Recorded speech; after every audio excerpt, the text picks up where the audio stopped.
again. Today I'll be reviewing Defiance by C.J. Redwine. So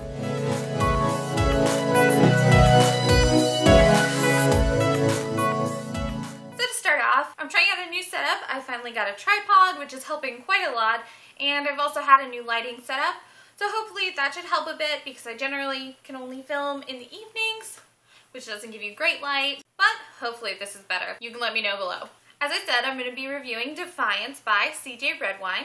Defiance is published by an imprint of HarperCollins, and it is 403 pages long. So I'm going to read just the first paragraph of the summary inside the flap so you can get an idea of what it's about. Within the walls of Balboden, beneath the shadow of the city's brutal leader, Rachel Adams has a secret. While other girls sew dresses and obey their male protectors, Rachel knows how to survive in the wilderness and deftly wield a sword. When her father, Jared, fails to return from a courier mission and is declared dead, the commander assigns Rachel a new protector, her father's apprentice Logan, the same boy Rachel declared her love for 2 years ago, and the same one who handed her heart right back to her. Left with nothing but a fierce belief in her father's survival, Rachel decides to escape and find him herself, but treason against the commander carries a heavy price. And what awaits her in the wasteland could destroy her. So as you can see this cover here, I saw it on Goodreads a couple months ago, and it's pretty. It is.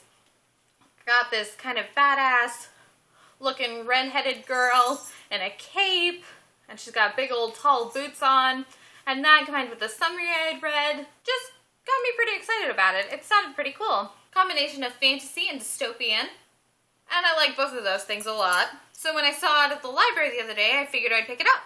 Overall, Defiance is pretty good. It was enjoyable.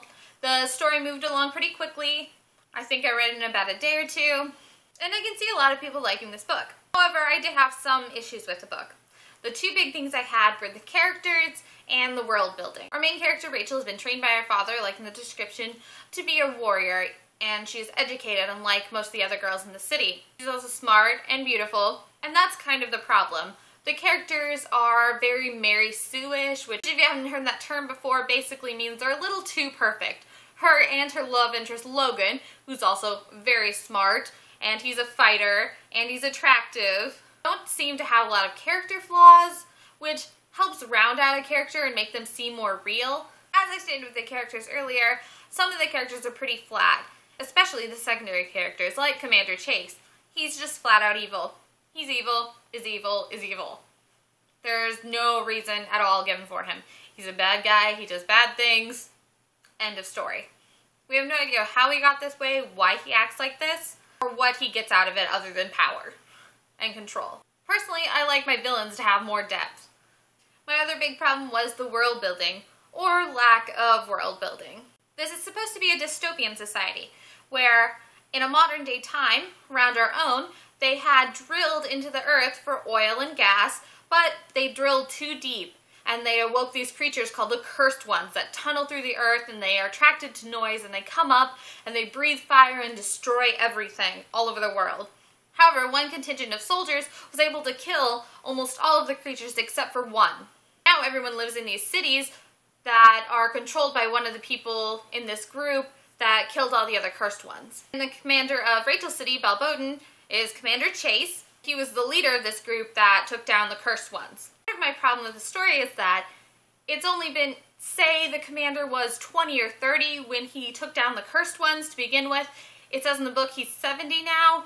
So basically it's only been about 40 or 50 years since Commander Chase has come from this modern world, and so has everybody else. And in that time frame, they've apparently built multiple different cities, and they even say the walls of the city are as thick as 12 men standing shoulder to shoulder.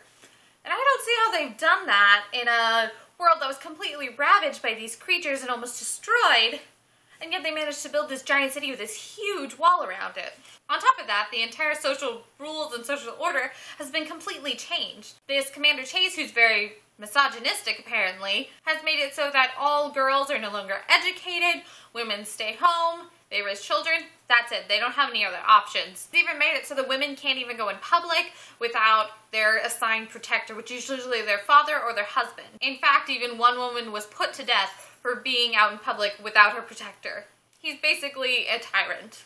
And yet if all of these people had come from a modern world like ours, I don't see how they would just meekly submit to this. I feel like people would actually fight back, but nobody does, and nobody seems to question it at all. Which is a problem for me, because although it is fantasy, and it is dystopian, I need that fantasy to be at least a bit plausible, and the characters to act like actual people. Unless we're given a reason otherwise, which we're really not. It's not explained whatsoever. There's also some inconsistencies.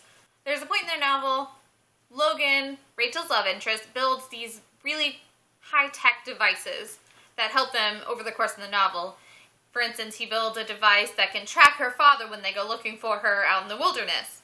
And it's supposed to be able to track his signal even if it's months gone. And everybody in the novel buys things in their marketplace with these bracelets that deducted out of apparently some kind of baking system. And at other points in the novel, things are happening, such as Rachel marking time by candle. So they have these very high-tech tracking devices and bracelets they use on a daily basis, and yet they don't have watches. It's the fact that these things happen multiple times that kind of starts bothering me. If it's high-tech, it's high-tech. If it's fantasy, it's fantasy. But there has to be some rules within the universe. So at the end of the day, I gave Defiance 3 stars. Because while it did have its faults, it was enjoyable and a quick read. So if you're looking for an interesting mix of dystopian and fantasy, and it won't bother you that the world building isn't quite up to par with some other books, then I'd say go ahead and check it out. So thanks for watching my very first book review. If you like this and want to see more like it in the future, you can hit subscribe above. And down below, let me know if you've read this before and what your thoughts are, or if you're planning on reading it. Thanks for watching, and I'll see you next time. Bye.